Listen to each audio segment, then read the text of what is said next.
Hello, everyone. Welcome to the Calling Within podcast. I've got with me today Steve Camilleri, who is an entrepreneur, a business advisor, and an investor. And I'm very excited to talk to you, Steve, about all things entrepreneurship. I'm excited to be here and to talk to you, Veronica. Thanks for the invitation.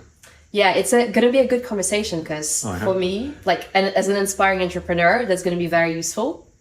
And I'm sure for everyone out there as well. I'm excited to be here as well. I love to share my experiences and any knowledge and tips that I can give to especially young entrepreneurs. Amazing. Well, before we begin, I'd like to remind you all to please subscribe, like, and comment if you're watching YouTube. And if you're watching on Spotify, then please follow and rate the show. Steve, let's begin. So I've given a little introduction about yourself, but in sort of your own words, what is your background and what is your experience in entrepreneurship? Well, it's exciting. It's up and down. You can never really tell what's going to happen in the future, but all you can do is try and plan as best as possible. So what I've really learned since I started as an 18-year-old is that you just have to be strong-willed, maybe a bit stubborn. Your friends will tell you, well, I don't know why you're doing that, you're working so hard. You just got to believe in yourself and surround yourself with the right people. Easier said than done, because it takes time to get to know the right people. Why did you decide to start at 18? I didn't like the job. I did like the job I was in. I was driving around the country. I was driving around Europe, really enjoying myself, but I didn't feel I was valued. And it was just a one-day incident, really. I fell asleep while I was driving. I didn't crash into anything. And when I came back, I said to the boss, I need to rest. And he said, basically, the next day, we need you in to go to work. And I just thought, you don't really care about me. So I just handed the lorry back and decided to go and do my own thing. Wow. And what was your first business venture then?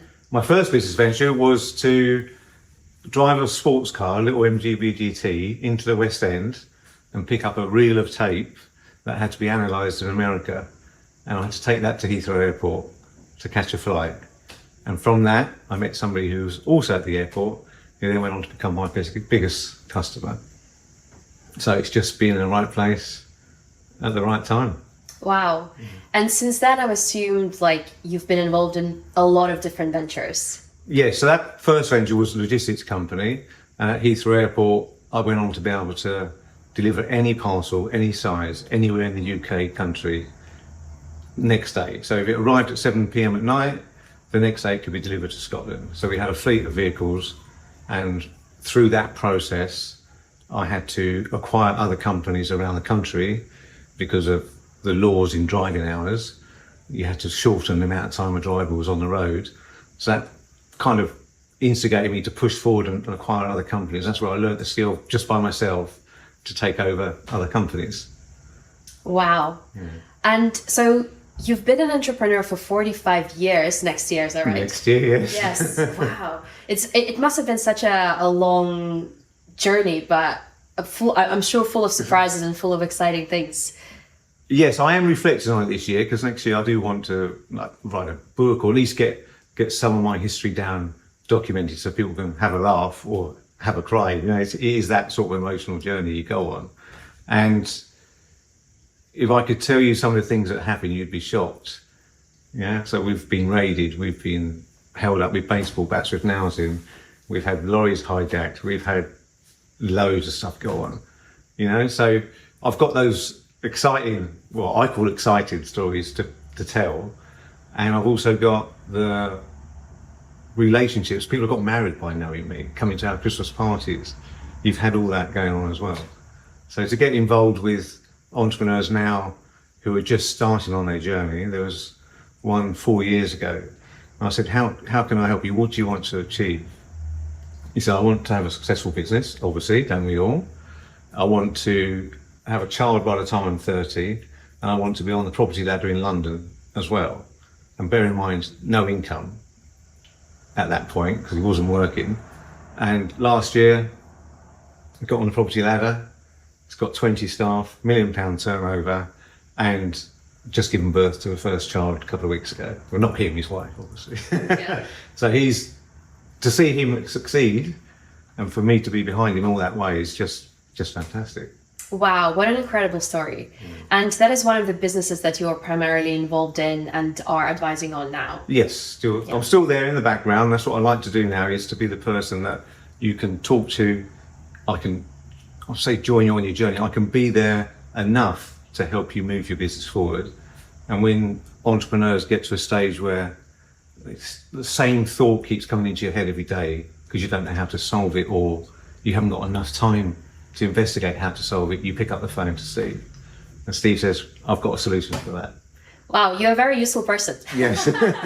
By the sound of it. Yes. Yeah. Wow. But it comes with, your network grows as you get older, and people that I've dealt with, even my first and second customer, are still friends to this day. So that's 44 years, 45, that we're still in contact on a weekly, monthly basis. Wow. And we still help one another. That's incredible. Yeah. And so we've chatted a little bit before we started the podcast, and you've mentioned you have a passion to help aspiring entrepreneurs especially. What advice do you have for those kind of guys, people like me that don't really know where to start, haven't really started properly, but really want to succeed in entrepreneurship? Well, you have to get someone like me. You have to get someone who's been there multiple times in different sectors. So I think what I particularly bring to the table is that because I've had my own businesses, I've felt the pain from starting, I felt the joy of being successful in that business. Even if it doesn't primarily go on to be really successful, you just created work opportunities for people, you've solved problems, and you've been creative. So I think as an entrepreneur, you have to be a bit creative and always thinking, where's that niche? What's going to happen next year? What's going to happen in the world to make things change? So you have to be thinking creatively all the time, and you have to enjoy it. Yeah. Don't you? So a problem shared is a problem halved. So if you have somebody in your camp from day one who's the right person, or even two people, it doesn't have to be one person. I would say if you're starting a business, start with your team. Start with another two people that have certain skills or connections and experience that you don't have. Because you start a business to do what you want to do, don't you? But so often you end up doing everything else and not what you really like doing. Yeah. And I feel this is my podcast. Yeah. Yeah. So that's the advice, is really take your time and get the right people on board. People that you can work with. So that's where my passion comes from. I've employed thousands of people. I've done change management, business turnarounds. You have to learn to be able to cope with different people, personality types, to get the best out of them. And that just comes with practice. Yeah. If you don't have those people kind of ready within your circle and you want to network to find those people, what is a good advice for those who are looking for those people to spot the people that will be helpful in their business and with whom they can work effectively together? Well, I always say, do your business model canvas, and you might have heard me say that before. A lot of people don't know what the business model canvas is. That is a blueprint that you just write on it. So you get someone like myself, and we just write out everything that you would need to be happening in your business and behind your business, so the back office. And you list every person or every process that you would need if your business could start with £1 million in the bank tomorrow. And you go through and you tick off who you need now, who you'll need in a few weeks' time, and you keep referring to that. And every day when you get up and you go to it and go, oh, I've now got myself a Steve, tick, done. And the reason I say have it on a whiteboard or have it on the wall, it's always in your eyes, in your face, and you do it. On your laptop, you can close your laptop. But whiteboards and on your walls just make you move forward, and you can go back to that every week and do your ticks and add to it, and I can walk in and go, right, so plan. That sounds like a very good tip, but what about like switching off? Switching off? Yeah, do you recommend entrepreneurs ever switch off from their business? I'm probably the wrong one to ask, because I'm always so passionate about, and it's a great way for me to get out and meet people and everything else from a social perspective. You learn to just do the things that work for you. So for me personally now, just turning the phone off, going for a walk, leave the phone behind, just have a break. last 2 weeks, I took up dancing lessons for the first time. Never had a dancing lesson, but because I was having to learn from somebody else how to do a certain dance routine, it switched off my mind. And when I finished, I thought, blimey, I thought about work for 2 hours. So it's that kind of thing. You've got to distract yourself and learn how to distract yourself. Okay. Yeah, I think that's a very good kind of balance, because you have your main goal around you at most times. When you come home, you see it, and you're subconsciously kind of always moving towards it because it's just always in your face, this whiteboard. Yeah. But at the same time, you have those things that you enjoy doing outside of it still.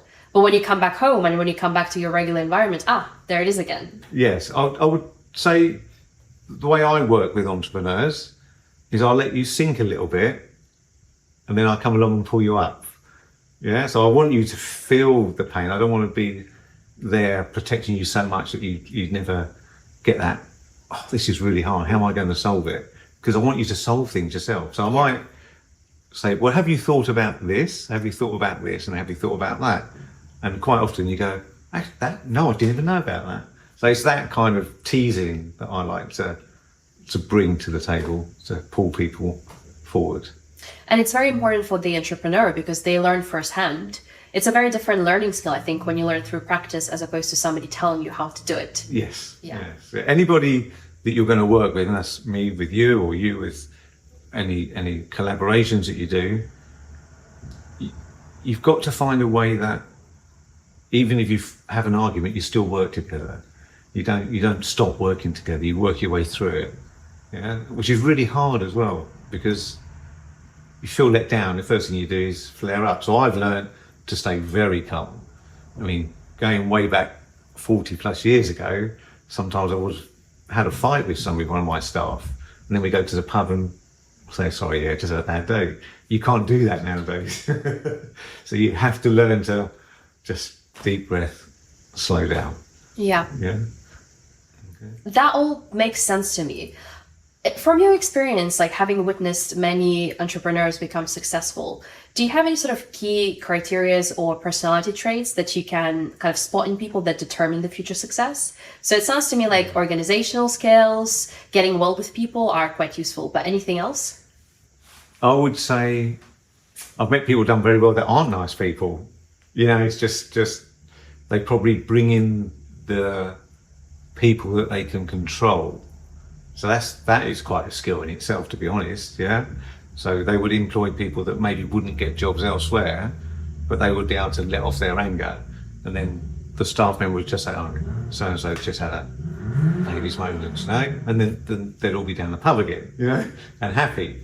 But nowadays, I think the market has really changed for staff. You know, home working, a bit more flexibility going on.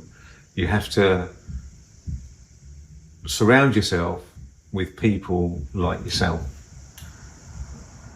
on a personal level. Now, for me now, I'm not drinking alcohol, having a year off. I'm changing my story again. I'm changing my career path, and I decided to do that. I've got to look my best. I've got to feel my best. I've got to dress my best. A bit casual today, and I've got to get fitter. So I've got my goals for next year already. For 2025, I've set my goals, and I set those in 2023, and now I'm working slowly and patiently towards them. Wow, very inspiring. And actually, myself included, like I've been off alcohol for 7 months now, and yeah. So it's good to meet a fellow sober person, and I think it's becoming more popular. So I'm actually looking forward to seeing how different networking events evolve into something that is less reliant on alcohol, because right now, of course, you can go to an event and there will be an alcohol-free version, but it's still kind of centered around, oh, let's go grab a drink, there will be drinks, and, you know, kind of people are pulled towards that. Yeah, I was going to say that my events, which are weekly, the average age group is between 20 and 35, but most are dropping in the 20 to 30, and hardly any of them drink alcohol. Hardly any. And when they come there, they just have water, but there's no... I've seen a big shift in the younger generation not relying on alcohol, which is fantastic. Yeah. I've always liked to drink, and it's never, you know, done me any harm in the sense of made me angry or violent or anything like that. But when you do have time off, you do realise how much time you gain but at the same time, it can be a little bit boring for a while. You're on your own and you've got to keep yourself entertained. So the fact there's more people not drinking is good. Yeah, it's fantastic. Do you have any tips for now working with people if you don't drink? What is the best approach to doing that? Well, it depends. Are you just giving up or? So I've given up, yeah. Yeah, I'm completely yeah. sober. Yeah. So as time goes by, as you'll know, you get less of an urge to have alcohol anyway. So I sit in hotels all the time now and go to the pub, and the zero alcohol drinks are great. You can sort of have a drink and it looks like you're having a drink, but it tastes like the old drink. You just don't get the hangover. So that in itself is fantastic how they've developed that product, you know? So you can still be sociable. I would say, to me personally, it's not the first time I've given up. I just say to all my friends, you're probably not going to see me for a while socialising because I'm giving up alcohol. And then once I get over the first 4 or 5 months, then I'll start becoming more sociable. Yeah? So you just have to, yet again, put that barrier in place and just say, I'm going for it. Yeah. Yeah. That's fair enough. Yeah. And going back to entrepreneurship, obviously, like on your journey to success, there will be some setbacks. Do you have any tips on how do you deal with setbacks in an effective manner so that those setbacks do not stop you from pursuing your path completely? You have to harden up. Honestly, setbacks. What is a setback? It's different to everybody, isn't it? So someone just say to me, oh, that company you got involved with is stopped trading now, so that's a shame. I said, yeah, it was a shame, but I learned a lot from it. Yeah, and I created opportunities for other people from that business. So people judge something not being successful because it stopped. I judge it on what have I accomplished in that meantime. But because I'm probably the only person that knows that, really, because I don't go shouting about your successes, do you? But people only talk about your failures or perceived failures, whereas I talk about all the successes and what you've taken out of it. Okay. What about... How have you bounced back? Yeah, again, you have to have someone on your side. So it might be your partner, your personal partner, you know, your wife, your husband, whatever. But if they're not involved in the business, then they're probably going to be the ones that are telling you off for having worked so hard and spent all your money and all the rest of it. So you're either, I feel you're either a true entrepreneur or you're maybe someone who would like to be one, but you're not going to risk it too much. So you're probably going to find it quite hard to push forward, or you're not an entrepreneur. And people who are not entrepreneurs do not understand the gut feeling of wanting to be your own boss, your own person, your own creative. You want to be able to aim for that stage where you can just jump on a plane and go and work somewhere and be your own boss. Yeah. What about, so I completely understand and agree with you, kind of taking the lessons from the setbacks and focusing on what I can learn from it rather than focusing on the negatives. But what if it's quite a major setback? For example, you started a business, you've lost all your money. There's no way to bring this business back to life. You failed, quote unquote. That seems like a very major setback that can, you know, put a person into a completely different mindset of not wanting to do anything entrepreneurial ever again. How do you deal with that kind of failures? So that's a major fear, in a sense, isn't it? If you've failed once, you're frightened to start again. But if you're a real entrepreneur, you'll start again because you've just got to take all the good bits that you've learned. So what have you learned from that? You've learned that maybe, I don't know, it could just be unlucky. It could be a change in politics. It could be you were ill, then somebody else was ill, and then a big customer stopped trading and you didn't have enough money in the bank. So it's not always one thing. It can be 3, 4 or 5 things at the wrong time in the wrong order. And there's nothing you can do about that. So I would say you're forming a limited company, and that's limited liability. You've got to act as good as you can to ensure that business survives and moves forward and is profitable. What happens so often is people mix up their personal involvement in the business and their personal money and their personal emotions rather than being a boss. Does that make sense? So you should sit there and say, where's my contract? Do you write yourself a contract for your business? Have you got a job description? A lot of people don't have their own job description. They just say I'm a managing director or owner. Okay? And if you don't know what you're supposed to be doing, how are you supposed to manage everybody else? Yeah. So your personal past and your personal fears affect your business performance all the time. I see it all the time. Wow, that's so true. And then how do you work and, I guess, make sure that those personal fears do not affect the business? Do you kind of work on yourself first and resolve those fears? Or you then create a very good separation between your own personal and emotional involvement and your business? You're learning all the time. But from my personal experience, for me personally, I've always believed I can do it. I've always believed the only way I'm going to get really good at anything is to keep pushing and coming up with ideas. And where I've slightly gone wrong sometimes is maybe a friend comes along and says, I've got this business and it's a really good idea. And maybe I don't do enough research or I haven't got enough time, but I lend them the money. And then, of course, it doesn't work out. So I've learned, if you are going to invest any money, be prepared to lose it. Otherwise, you lose your friends. Yeah. If you're ready to learn by your mistakes, obviously that's helpful. Yeah. But you only learn if you push. And we're all different. Some people want to have one business and to grow that business and to have holidays. Yeah. I would class myself as a multi-entrepreneur because once I've got something going well enough, I want to look for the next thing to do. And that's where my taking over other companies, helping out distressed companies, doing insolvencies and turnarounds has always got me into different companies to see different problems, but I've still managed to solve them. So that's really creative for me. I can go in and I can look at a business and without telling the owner, I've probably solved it by the time I'm walking out the door. I've got a good idea what I need to do, okay? And that's just years of experience again. Years of experience. Wow. And it sounds a lot like you're adopting growth mindset. Do you know the term? Of course I've heard, yeah. For me now, it's been motivational, and you asked a question earlier about, when a business fails, is it a lack of this or a lack of that? I would say my question to anybody is, why haven't you done this? So people's fears would be, for instance, look, there's not enough cash in the business, cash flow is a bit tight, so they won't buy something even though the business needs it. So I'll say, why haven't you got a business loan? I don't like to take loans. And I'll say, yeah, but you're not taking the loan, the business is. So then we have a long conversation around business and personal, and in the end they go, yeah, you're right, and they get the loan, and guess what, the business goes forward because they've got peace of mind, they've got money in the bank.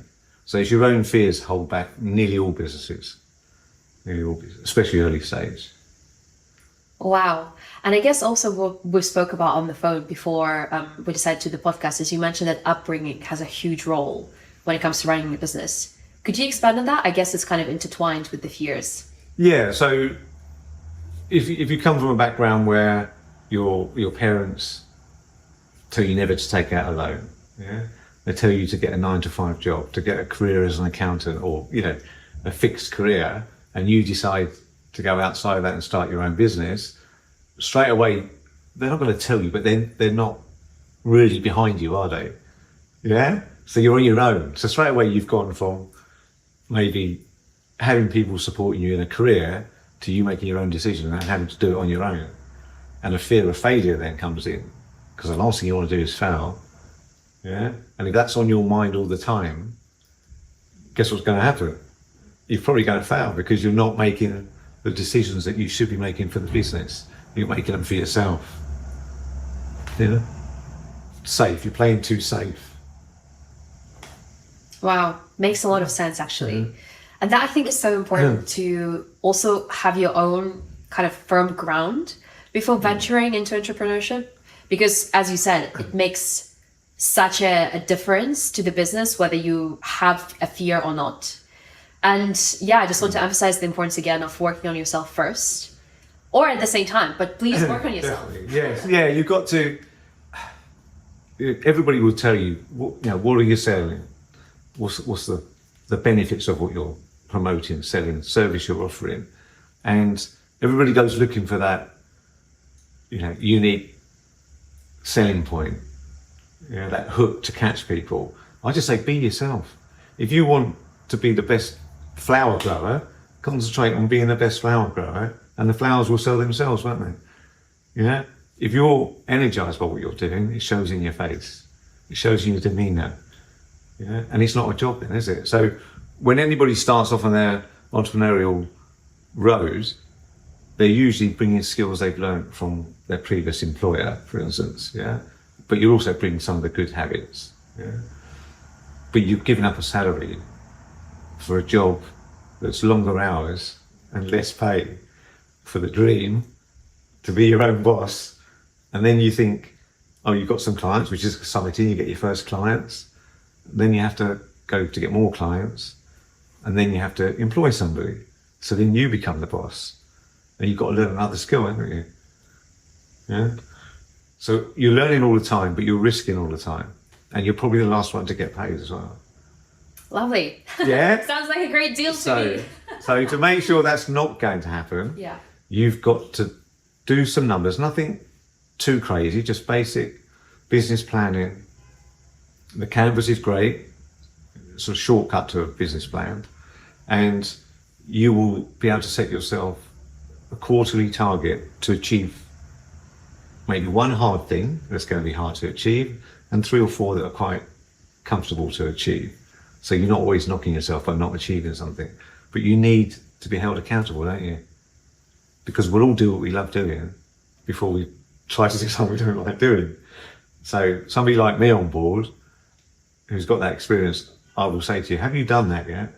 And every time we speak or message, have you done that yet? And you'll go, the first thing Steve's going to ask me in the morning, so I'm going to get up this morning, I'm going to get it done. And you'll do it. You'll do it. Wow, so true. Accountability is very important. Biggest thing, accountability. Not just in a business, but in any goal, whether it's getting fit, starting a podcast, whatever it is. Fitness partner. You're more likely to go to the gym if someone's waiting for you, aren't you? Yeah. So I'd say accountability, somebody, 1 or 2 people that would be key to your business at the start, and just agree with them, kind of a job spec in the sense of, can you give me 5 hours of your skills per week, every Friday or every Monday for 3 months to help me start my business? And if you know them well enough, they should say yes, if they've got the time. But they've got to commit to it. It's like a proper commitment that they must make. And you'll find your business will fly quicker, much quicker, because of the brainstorming element side of it, and the fact that they're working every Friday. So where are you going to be every Friday? On the phone to them or with them, meet up with them. So you start to share and enjoy your business because you're sharing it with somebody else who's coming on that trip with you, rather than say journey, trip with you. Yeah. Okay. That makes total sense to me. And the interesting part that you also mentioned is the constant risk taking in entrepreneurial journey. For people who have a slightly risk averse mindset or who have fear of things not working out, how do they judge or how do they manage this constant risk taking machine? Make a decision. Take decisions. Because not making a decision isn't going to make anything change, is it? So you have to look at, people have different risks. I'm quite a risky person. I like to say, you know what?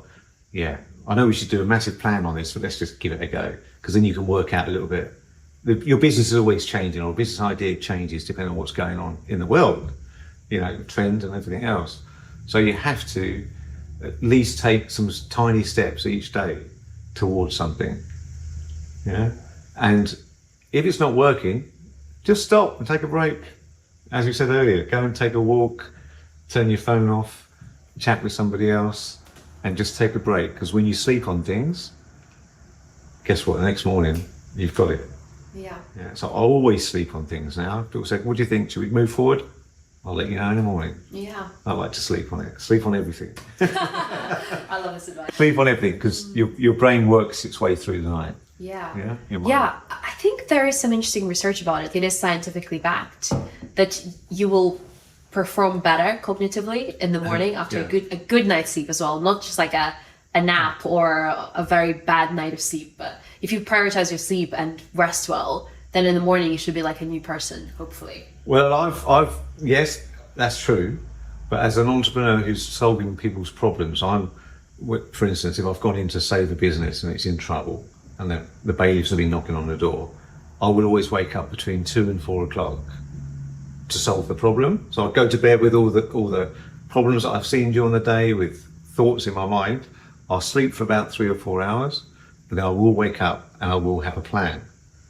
My mind works while I'm asleep, which is quite a common thing, So what I've learned to do over the years is I can sleep anywhere at any time. I can take a cat nap. I could go and sit on that sofa now and I'll be asleep in 10 minutes. Wow. I wish I had your ability. Again, it just takes, because you know that by taking a break, and I think Margaret Thatcher was a cat napper, she used to take 10 and 20-minute breaks during the course of most nights and work all night sometimes. So you've got to learn how to kind of just switch off. If you go half an hour, you wake up dopey. So you need to do the 20 or 25 minutes that works for you and then get going again. And then do you go back to bed after you've solved the problem in the night, or no? Oh yeah, no, I always, once I know that I've like 99% there, I'm just back to sleep again. Wow. Yeah. Very interesting. And another thing I wanted to touch on is you mentioned you are passionate about what you do. And a lot of the entrepreneurs, when they start their ventures, they believe in this kind of dream. What role does passion and the belief in this venture that they're starting, what role does it play? Because I know I've heard of stories where people have started something, but they didn't necessarily invest personally into this idea. What are your thoughts on that?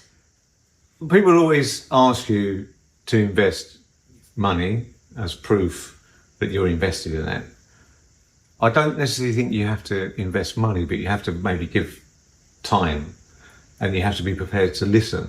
So listening to people that have been doing it for a long time is the most important as well. You might not totally agree with what I might be saying to you. So by all means, go away and make your own decision.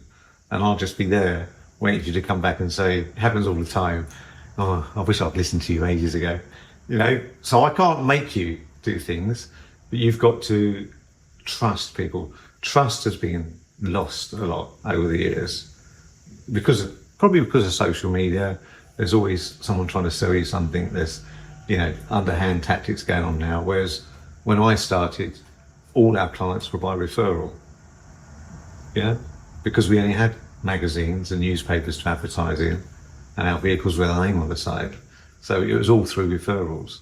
But nowadays, obviously, you're marketing everywhere. And I understand all of that. I've grown up with it. But there's an element of trust missing and people trying to not build relationships. So I've come up with this theory now, of something that I'm putting into practice. Really, I'm single now. I think I mentioned that to you. So before I get into a committed relationship, I'm going to give it at least 3 months of courting, dating, whatever you want to call it. If the right woman comes along, I'm going to give it 3 months, because over a 3-month period, you work out, is it right? You can work it out over 3 months, can't you? And also in business. So people I'm meeting now, there's no rush. I just say, just come to me whenever you want, come to my event. I'm here all the time. I'll chat to you anytime, 24/7, just let me know when. I'm open to growing a relationship with you, but I'm not going to chase you. If you want my support and my help, you've got to prove to me by staying in touch with me. Okay? Because you're courting, aren't you, in the early stages? So give it 3 months, And staying in touch could just be a WhatsApp message once a week saying, hi Steve, just let you know that I've got a new customer, or I'm thinking of doing this next week, what do you think? So I'm not talking about long conversations. It could just be, oh, well done. Oh, that's a good idea. I didn't know you were doing that. I've got a client for you. So if you stay in touch with me, I'll feed you opportunities and support. Okay. Yeah, it sounds like it's a two-way system, right? But both parties want to have this relationship, and that's very important. Yes, yeah, definitely. But yet again, I now going to sound probably a bit choosier or a bit more wiser, not choosier, a bit more wise about who I can help today. So when I first started to help young entrepreneurs, which was before COVID, so that's 4 or 5 years ago, I was passionate to help everybody. So it didn't matter who came to me with a problem, I'd want to help everybody. And some of those people took up a lot of my time and still didn't move forward. So now I've worked out roughly who I know is ready to move forward. And the other person, I'll give them a little bit of help, but say maybe go and do that and then come back and see me. And I know it'll probably be 2 or 3 months before they come back to see me because they're not ready to take direction and be held accountable. Yeah. So I've got my own little tricks now on who I work with. Yeah. That makes perfect sense to me. And so besides kind of the traits of the person is ready and the person wants to stay in touch with you, how else do you select those people that you help? Is it just kind of the investment and the hard work that you see in them and the willingness, or is there anything else? Where have they come from? What have they achieved so far? Okay. Because we can all have great ideas and aspirations, but if we haven't done anything. So, of course, if you come and sit in front of me and say, Steve, I'm looking for investment in my business, and you can produce your forecast, your clients, your research, you can produce all that, I'm going to think, obviously, A-class student, they've done their homework. If you come to me and say, I've got a great idea, give me 25 grand and it should make you a millionaire, yeah? You haven't really done any work, you just got a dream, but you want to spend my money to make it happen. And like I said before, once you give money over, it's really hard to get it back. It's really hard to get it back. That makes sense. Really and hard to get it back. We all want loads of money. We all want not kind of make any additional losses. We just want the profit. Yeah. But yeah, unfortunately, sometimes, as you said, bad luck can happen. Or being choosier, it sounds like, is the way to try your best and avoid it. Yes, yeah. You talk about money. Money is a driver for a lot of people. Of course it is, because you want to better your life and maybe give half your profits away to charity, whatever you want to do with it. But your health is key. Your health is the most important thing, because if you've got your health and you've got a clear mind and a focus, other things will follow. The money will follow. A lot of people are chasing the money. Yeah, so that's something that I've seen over the years now. You know, you'll meet people at a networking event and they're selling to you straight away. Literally. Do you need any social media? Rather than, have you had a good day today? How's your week gone? We should catch up for a drink. I've got this going on in my business. I could do with some help. So build the relationship yet again. Take your time. Take your time. And I love what you mentioned there about health. And we've spoken a little bit about kind of the switching off aspect that you do. You go, for example, for a dance class or something like this. Only just, yes. What is your advice and what is your kind of key pillars of how do you ensure that you maintain and not lose your health on this entrepreneurial journey? Because for some people, it looks like burnout, sacrificing your health for this, sacrificing the relationship with your family. How do you prioritize and maintain your health? I've always personally kept myself fairly fit. So my release was always to go to the gym, work hard, go to the gym, go to a nightclub in the early days, yeah? So I've always kept myself fairly fit, and I've been on my feet a lot. What I'd say to people now that I'm a lot wiser, again, is set some boundaries for yourself. So that might be, I'm only going to do 40 hours a week on my business. I'm going to give 10 hours to my family. I'm going to give 10 hours to the gym. Just break it down and try and work to that, because you'll end up being more productive. We can all say that I've worked 15 hours today, but you might have sat on the sofa thinking about how you're going to solve a problem when you could have phoned me and it would have been solved in 5 minutes. Yeah. Yeah. So yeah, again, just think about your own boundaries, because you can lose track of that and just work. Honestly, you can work, especially if you're enjoying it as well. Business isn't always horrible. People, you know, you can be enjoying it so much that you, yet again, get addicted to solving all these problems. Yeah. Whereas you should be thinking, actually, look after my own health. Let's do my hours walk. So I accomplish on average 20,000 steps a day, which is 3 hours. I'll walk rather than get the bus or get the train. I'll walk as far as I can until my legs start aching. So 3 hours walking a day and gym, no drinking, and sleeping well makes a difference, doesn't it? What do you do in your walks? What I do? Well, TikTok at the moment. What is it? What, you're literally with your phone? Yeah, so I will take my phone, I'll take pictures. So I like to snap away and take some pictures and stuff. So that's new to me, learn a bit about photography and stuff. Only on my phone, but this ain't new. TikTok is new. I'm learning how to do that. Yeah. And to be honest, the reason I started on TikTok is I wanted one place to drop my daily memories for my daughter. She's in Australia at the moment, so she can go onto my TikTok and just see what I've been up to. So that's got me going to be able to share what I've been up to today. Yeah, and that's why I started on TikTok. Very nice. And I love this kind of also memory sharing concept, because I recently started journaling, and even with the podcast, I look back and think, oh, this is what I was like back then. Yes. So I think it's actually quite interesting how we can look back and see the clear improvement or the clear difference in how we were in the past. That's right. Yeah, there's 3 people I've met this week. One was 16 when I first met him, or 15.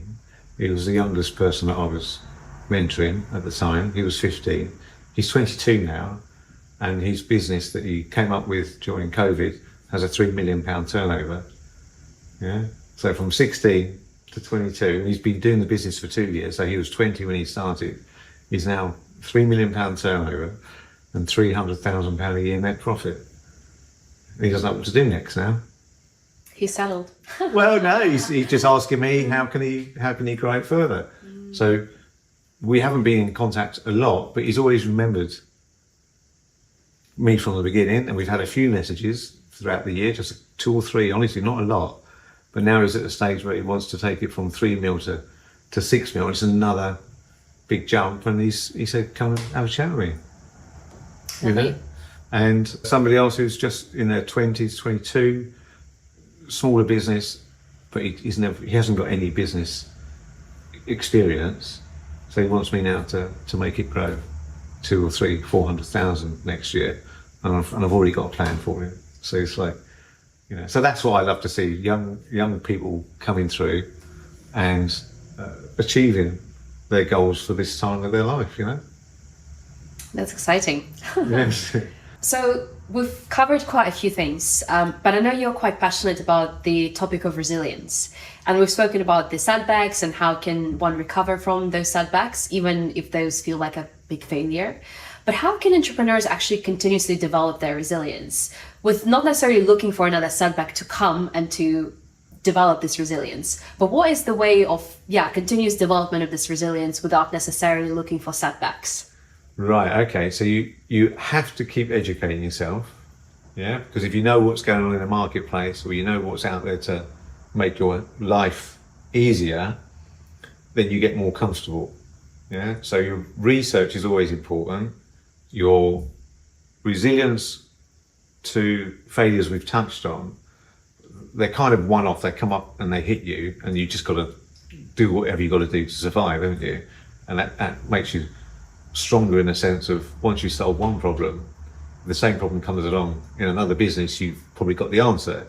So because I've been involved in so many companies and been asked to come in and solve problems, I know you can solve every problem. So that makes you quite strong and resilient to the fact that you're not worried about taking those steps forward.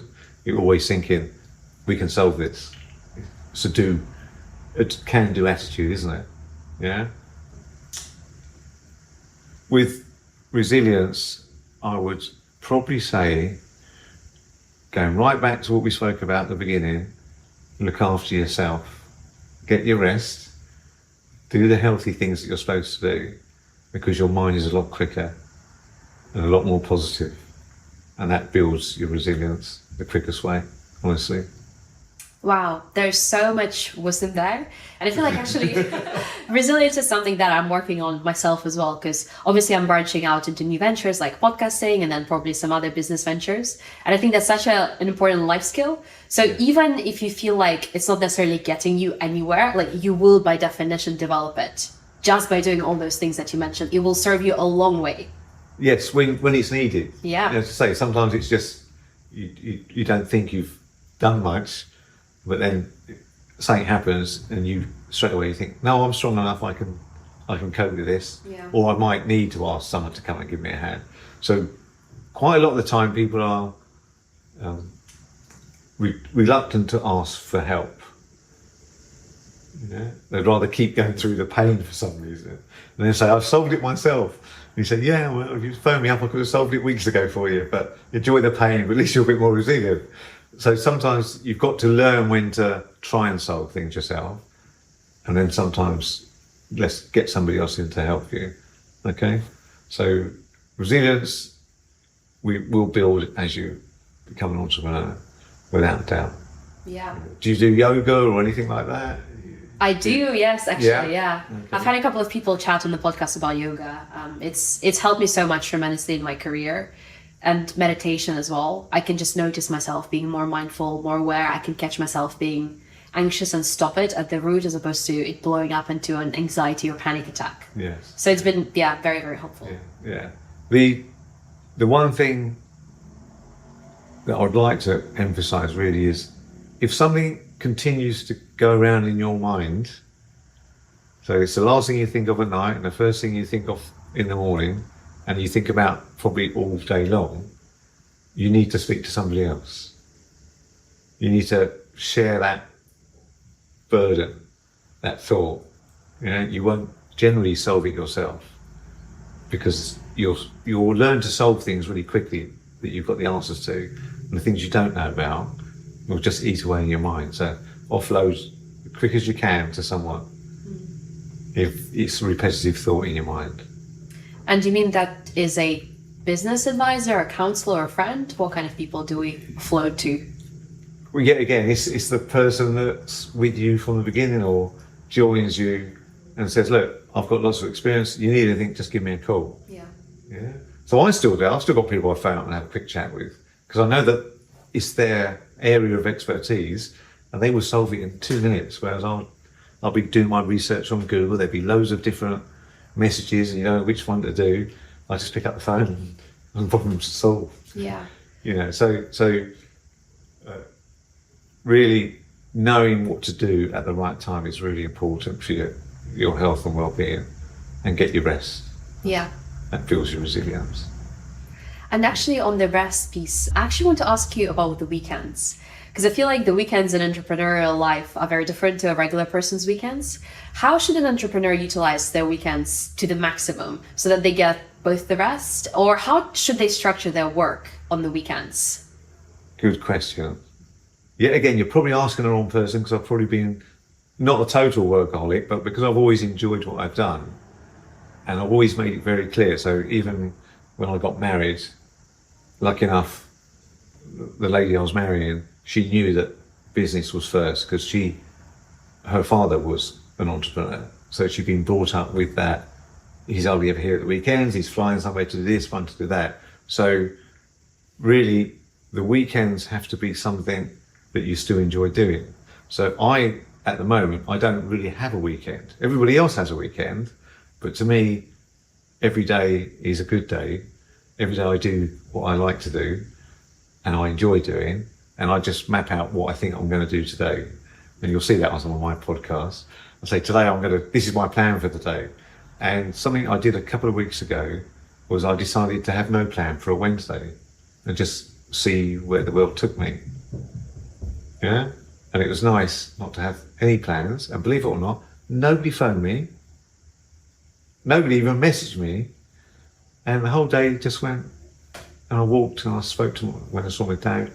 And I just thought, yeah, that's really good. Maybe I'm going to have a no plan Wednesday every week. Yeah? And you just find what works for you. Yeah? That sounds lovely, actually. Maybe I should do that too. Yeah. Honestly, because and it's weird how I do feel that the universe does kind of speak to you. If you're putting out the energy, you're looking for something, they come along, you know? If you go looking for it, you never find it, do you? You know, and by having that time off thinking, I'm not booking anything, it's my time, it was great. And it's Wednesday, so it's even great. And the week just goes really quick. So if you want to learn how to manage your weekend, I would say in my early stages, I never missed an event.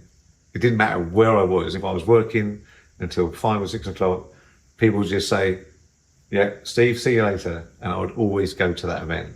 During the week, it didn't really matter. Always got there. So you need to keep showing up for your friends. You need to make sure that you're sociable. You've got a social life. And switching off now is different to me than it was then.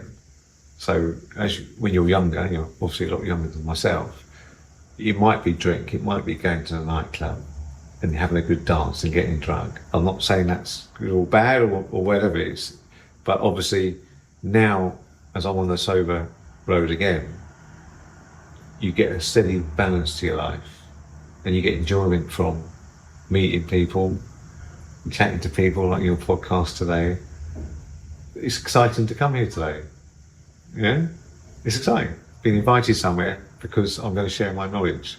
And once your entrepreneurial journey doesn't feel like a job, then you're there. So you've got to make it so it doesn't feel like a job. Do you know what job stands for? Just over broke. Whoa. Yeah, which is where your boss wants to keep you. He wants to keep you earning enough money to get your mortgage and to have your holidays. He doesn't want to pay you too much so that you leave and start your own business or whatever it might be. It's a job, it's just over broke, and your contacts are your net worth, aren't they? So if you have enough contacts, then they should become clients or customers or support you. So they basically are your net worth, your contacts, but you need the right ones. Wow, so much said there. I think this might be a good place to pause. Yes, lovely. It's been an enlightening conversation. I've learned so much about entrepreneurship, which will help me so much on my journey. And for the listeners, where can people find you, Steve? Well, obviously you can find me on TikTok.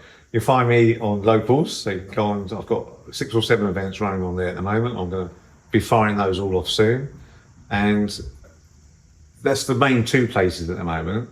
Obviously I'm on LinkedIn and Instagram as well, but really just those 2 places. Come to my events and pop in and say hello. And it really is, you can pop in, have a cup of tea and go. You don't have to think, just because I'm there for 6 hours, that you have to stay for 6 hours. You just pop in, have a chat, we'll have a 15, 20 minute discovery chat, private talk, which is really important. I can give a lot of advice in 15, 20 minutes, and then away you go again. So drop in, drop out, coffee morning event. And it's free. And it's free. And it's totally free. Sounds amazing. Thank you so much, Steve. Thank you.